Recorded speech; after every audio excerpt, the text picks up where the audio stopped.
Do you believe in a greater power than humanity? Like spiritually or like out in the like space?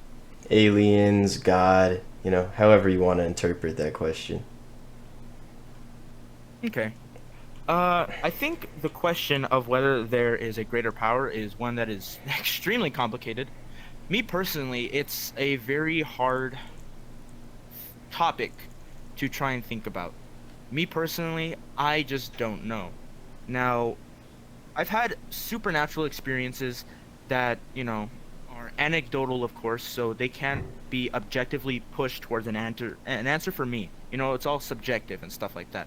People who claim that they've, talked to God or that they've seen their prophet or their symbolism of God, they all had like subjective experiences that are very hard to validate. And me personally, I'm very keen on the scientific method. I'm very science based.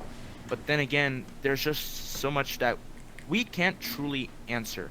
Now, the question of whether I believe in him, it's very hard. Uh, People are very sound with their religion if they have one, and I think that's great.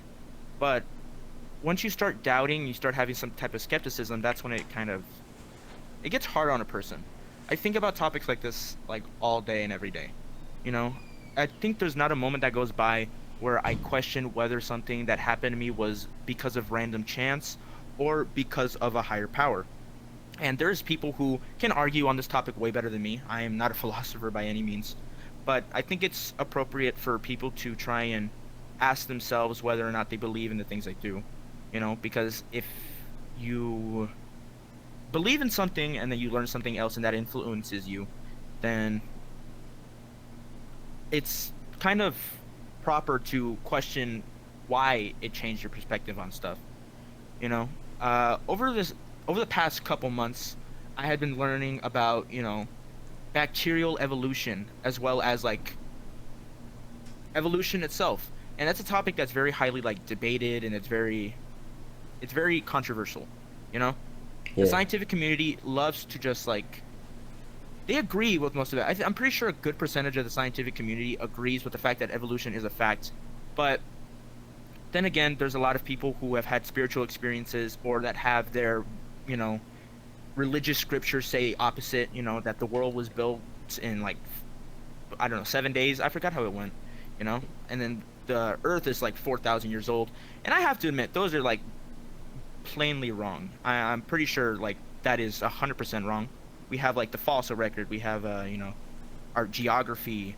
Uh, I don't know. I think limestone it can even be used as an argument because I've heard people say that limestone cannot form within 4,000 years, and we can use radioisotope like dating. I forgot what it's called. It's like radioisotopic or I don't know radioisotope like background dating, so then you can see how like old the Earth is and stuff like that.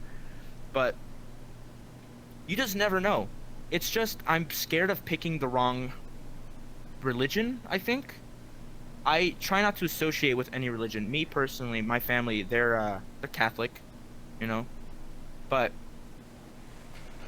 it's hard to say or it's hard to choose once you know about all these other religions. And every Yeah. single other religion will say that if you don't believe in theirs, you're going to go to hell or whatever for all of eternity, and that theirs is the only way. So it really brings up the question, how do you choose in between religions that claim they're true? If I were to say something's true and they were to say something's true, well, technically it's impossible for anybody on the outside to determine whether one's person's religion is, more true than the other. Because frankly, we don't know. That's the entire point of belief. You're Yeah. supposed to believe in it because you just are. Now, it's just kind of mind-boggling to me because I bring up a lot of questions depending on religions and stuff like that. Like, for example, Christianity. Let's just say that there's a African tribe who has never heard of Christianity, and it is impossible for them to have any external like forces tell them about Christianity.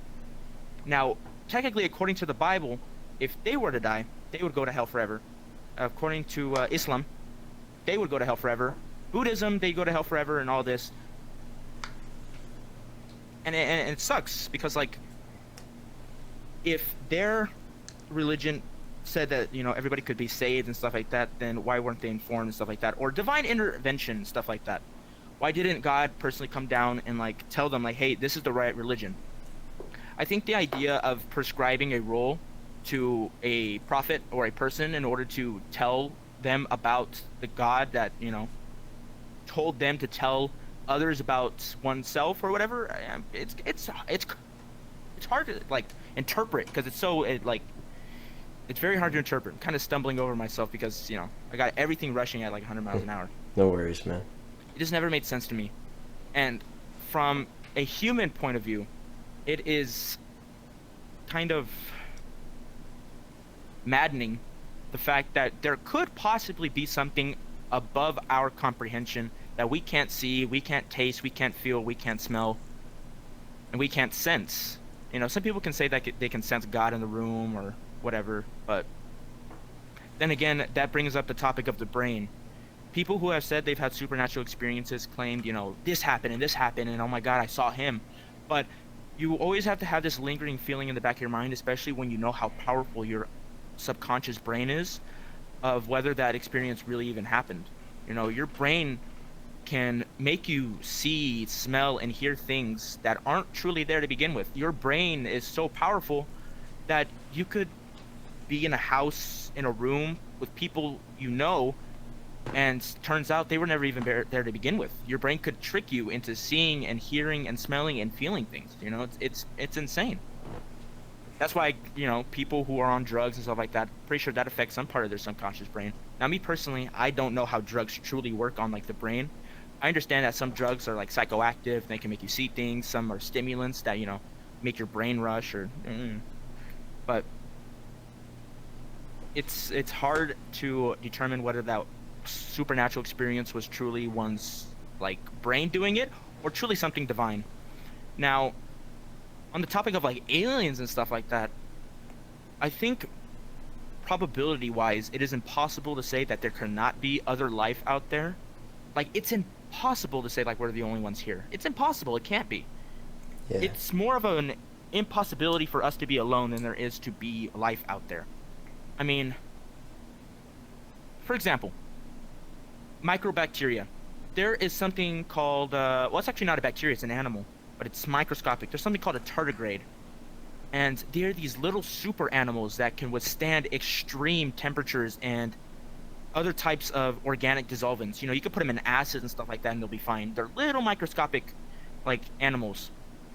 And they can withstand radiation even. They're immune to cancer.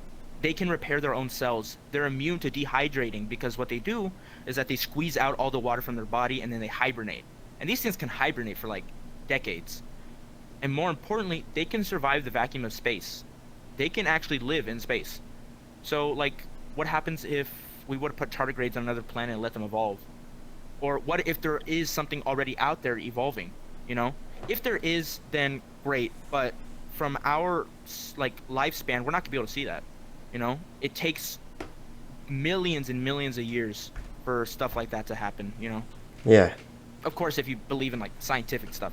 Now, if you're like religious and stuff like that, they'll say, oh no, well, macro evolution, we all evolved from, if they do believe in evolution, like most religious people tend to say macro evolution, in which they're like, oh, well, then we must have evolved over the course of 100 years or decades or I don't know, centuries. But that personally, that doesn't seem like real. That doesn't seem true. It seems very surreal, the fact that people think that like only 4,000 years ago this Earth wasn't here, when we have like geographical evidence that it's been here for billions of years. I think it's what, 6.5 billion years that this Earth has been here, and it's hard to choose because me personally, I have looked at videos and I've researched stuff and it's made me doubt religious stuff, and then I look at other religious things and it makes me doubt scientific stuff, and it's just a back and forth game between whether or not I believe in such topics as that. And then there's a question of good and evil and whether an omnipotent being can truly even control stuff like that. It never really clicked with me that if somebody is so powerful that they could literally do anything they ever wanted to do ever, like anything, why there would be evil or, no divine intervention, Yeah. I just never understood the concept of it. If I was let's just say for a parent, if I was a parent and there was a kid, I had two kids, and I was a parent, and if one kid was about to hit the other, I don't think I would wait until that kid hit the other kid and then punish the kid who hit the kid. I would try and stop the kid from hitting him in the first place, you know? Mm-hmm. I see what you're saying. But I would not try and punish them after the fact, but I'd stop them from doing it and teach them like, hey, you're not supposed to do that. Don't do that. That's bad. Mm-hmm. But then again, you can kind of overturn this analogy because God is beyond our comprehension. We could not even begin to fathom how he works and how he thinks. And maybe that's why I'm so doubtful of the fact that there is someone out there, because there's just a lot of pain and suffering here, and there's people who don't deserve the pain and suffering they've gone through. Yeah. For example, in Turkey or wherever, that earthquake happened that killed like 40,000 people. I mean, you see parents screaming and crying over the loss of their kid. You see kids without any parents. You see entire families like wiped out and crushed. You see newborns like just smushed under like tons and tons of rubble. And you wonder, why did this even have to happen, you know? Mm-hmm. And I think for me, the only logical explanation is that it's luck of the draw. It happened by random chance, you know? And there was no divine intervention, and there was nothing that prompted it or nothing that could have stopped it.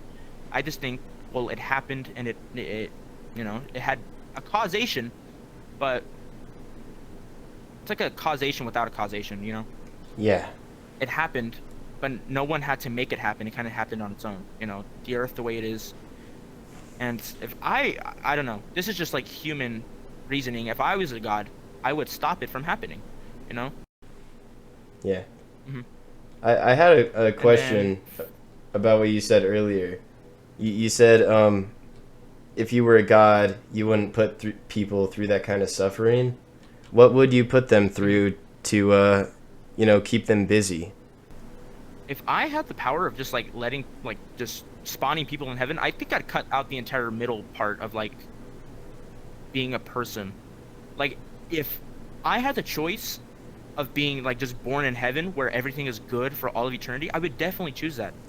Now, I don't exactly know how the Bible says that why we're here. I think it says that we're here in order to like embrace God and like teach about him and like, but why do that at all? Why not just start us out in heaven and then never have us be bad, you know? What would you like to happen in heaven? I'm just curious, because I wouldn't want to just sit there being in infinite bliss forever, you know. I kind of like to get things done or figure stuff out. I feel like it'd get boring after a while. I mean, but technically you would never get bored in heaven. I mean, heaven is like where sin doesn't go, and I don't know if boredom could be considered a sin. Sloth is a deadly sin, so maybe that, I don't know, but sloth is like laziness, but laziness could be like boredom. I don't know. Yeah, so maybe you'd definitely weird create worlds and maybe mini games, kind of like VR chat, but everyone would kind of know their gods. Who knows? Yeah, or not even that. Even if like he had to have evil on here, because evil cannot exist without good, which I don't get. If you're an omnipresent being or an anything, like if you can have the power to do anything, why even have evil exist? Like I don't know if evil outweighs like the fact that it can't be controlled, and then that really brings into question whether you can really do anything or not. If you're omnipowerful, then you can do anything, and like anything. Yeah. But why have evil even exist? Moral of the story, I guess not really worry about, I don't know, for me personally, I still worry about it, but I like to live every day appreciative about the fact that I'm here. Appreciative about the fact that I can do the things that I want to do, that I could do something as simple as, like, get out of bed by myself, or pick up a remote, or feel like the ground underneath my feet. I'm just appreciative of everything, regardless of whether there's a creator or not. And I don't know, I think right now I just would like to remain agnostic, because I've had supernatural experiences and there's a lot of doubts that come with that, but I would like to say like I'm agnostic and that there is no true answer to which religion is true. And I don't know, maybe aliens are out there. I don't know. And if they are, they're like all the way out there. Like we'll be gone by the time they reach us, if they can. Or at least me. At least I'll be gone by the time.